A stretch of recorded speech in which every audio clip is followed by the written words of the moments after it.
Ак жолтой борбору болсун.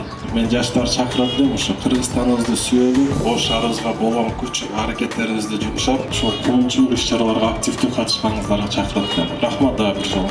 Мындай борбордун ачылышы менен чын жүрөгүмдөн куттуктайм. Бул борбор ушул жаштар көп жылдан бери кыялданып, ниет кылып, максат коюп келген борборубуз бүгүн ишке ашып атат. Бул борбордун ишке ашуусуна ушул Ош шаарынын мэри Талайбек Насырбекович, Ош Кыргыз Республикасынын министрлер кабинетинин Ош облусундагы ыйгарым укуктуу өкүлү Жарасул Абдураимов, Ош шаардык кеңештинин жалпы депутаттары абдан чоң өздөрүнүн салымын кошуп, ушул жаштарды колдоп, бүгүн мына жаштар борборун ачып берип отурат. Жалпы эле жаштардын атынан сиздерге терең ыраазычылык билдиремин. Ошол эле учурда мен ошол эмгек жамаатыбыз шаардык жаштар иштери боюнча комитетинин коллегаларыма ыраазычылык билдирип рахмат айтмакмын. Ыктыярчы жаштарыбызга ыраазычылык билдирип рахмат айтмакмын. Бир айдан бери ушул жерде күнү түн дебей актап, сырлап, тазалап, иштеп, өздөрүнүн салымын кошо алышты.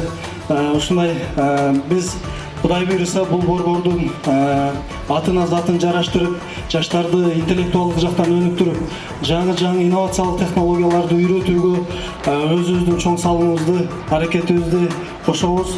Кудай буйруса дагы да мындан ары да колдоп турсаңыздар, жаштар келип катышып, активдүү катышып, өсүп, өзүңүздөрдү ар тараптан өнүктүрүүгө келип турсаңыздар, бул борбор бир эле Ошто эмес, бүт Кыргызстан боюнча жайылышына мен ишенемин.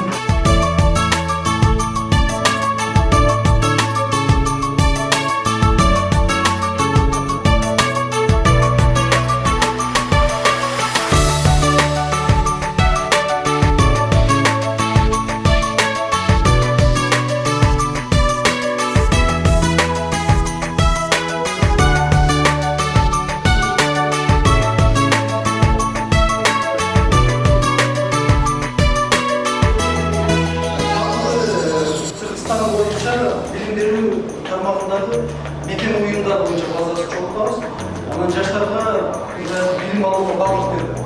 Жаштар келет, кайсы